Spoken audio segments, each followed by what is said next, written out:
un Thaïlandais a témérairement relevé le défi, mais s'est fait écraser par le boxeur dès son entrée sur le ring. Il sent une raclée brutale. Hanley, voyant cela, provoqua délibérément Tian, le traitant de lâche. Le sang d'Atian ne fit qu'un tour. Il écarta la foule et s'avança.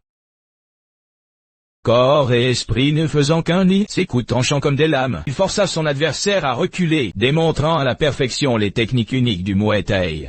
Face au contre redoutable d'Atian, l'adversaire était incapable de parer, et encore moins de contre-attaquer. Alors qu'Atian s'apprêtait à partir, un homme en tenue japonaise fit irruption. Après avoir observé son jeu de jambes rapide, Atian décida de changer de stratégie. Après l'avoir étourdi d'une frappe, il lui saisit la jambe, le mettant dans une position délicate. Mais le japonais ne renonça pas, et continua le duel de coups de pied avec Tian enchaîna parade et frappe, visant ses points vitaux, laissant le japonais désorienté et incapable de parer. Après avoir encaissé un coup de coude, il subit une série de coups de pied sautés. Sentant le danger, le japonais tenta d'esquiver, mais un coup de pied circulaire d'Atian le mika.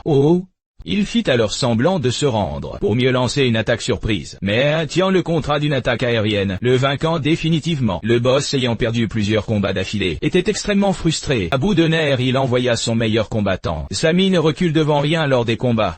Au début, il utilise tous les objets à sa portée pour frapper Atian. Atian, surpris par ce style de combat déloyal, se retrouve momentanément en difficulté. Mais les objets finissent par manquer, et lorsque le combat passe au corps à corps, Sami ne fait plus du tout le poids. Atian bloque son coude, enchaîne avec une frappe pour le repousser, et termine par un violent coup de pied retourné. Agne est totalement dominé. Finalement, Tian projette Sami par la fenêtre, le laissant gisant au sol, inconscient. Les spectateurs témoins de la puissance d'Atian ne peuvent s'empêcher de lever leurs pouces en signe de respect. Tian est entouré par une foule en délire, devenant le roi incontesté de cette nuit de combat. Une pluie de billets tombe alors sur lui comme des flocons de neige, comme un couronnement silencieux offert par le public. Le boss, une nouvelle fois humilié, considère désormais Tian comme une épine, dans son pied dans le chaos.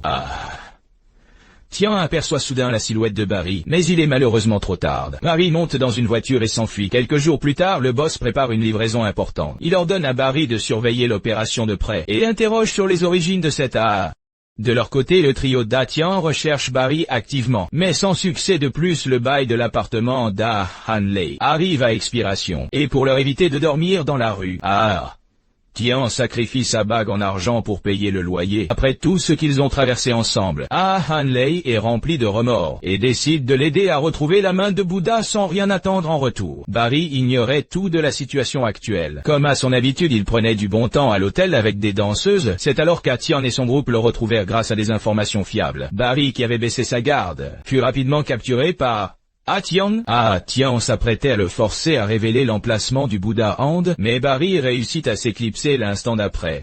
Tian et Hanley se lancèrent aussitôt à sa poursuite. Niqué, Barry ne savait plus où aller, et sauta dans un tuk-tuk pour sauver sa peau. Ses hommes de main encerclèrent alors le duo avec leurs propres tuk-tuks. Heureusement, Tian et son compagnon s'emparèrent aussi d'un véhicule. De nombreux tuk-tuks s'entrechoquèrent violemment, provoquant une énorme explosion. Tian s'extirpa du brasier et continua de traquer Barry. Très vite, il repéra de nouveau sa cible. Il sauta résolument sur le toit du véhicule de Barry, et grâce à son agilité, il s'introduisit dans l'habitacle. Mais à sa grande surprise, Barry précipita le véhicule directement dans la rivière. Sous l'eau, Tian continua le combat, mais Barry finit par lui échapper. Ce fut cependant un mal pour un bien. Tian découvrit le secret que cachait la rivière. Une multitude de statues de Bouddha y étaient entreposées. Il semblait avoir découvert une cachette secrète par hasard. Hélas, même après avoir tout fouillé, il ne trouva pas le Bouddha Hand de son village. Une fois sur la rive, Tian alerta la police. Cette découverte choqua le grand public, et provoqua la fureur du boss, car c'était lui qui avait laborieusement amassé ces statues. Arrivés devant la grotte, ils éliminèrent les gardes sans hésiter, puis s'infiltrèrent discrètement dans la grotte, mais le boss avait déjà placé des hommes en embuscade à l'entrée. Tian fut pris par surprise, mais heureusement grâce à ses réflexes éclairs, il saisit un bâton et para une pluie d'attaques sournoises. Il virevoltait avec aisance au milieu d'eux, son bâton les effleurant à peine, mais frappant avec une lourdeur écrasante, faisant hurler de douleur les hommes de main, qui n'osaient plus faire un seul pas vers lui. Il terrassa même la dernière vague d'un puissant coup de coude sauté. À cet instant, Tian semblait être un dieu de la guerre invincible. Aussitôt une nouvelle horde d'ennemis se jeta sur lui.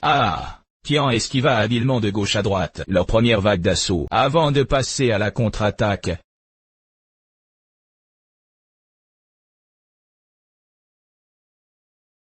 Tian sortit le remède confié par son maître, en prit une gorgée puis la vaporisa soigneusement sur ses brasiers. Ce rituel sembla lui insuffler une force infinie. Le boss envoya alors Sami au combat.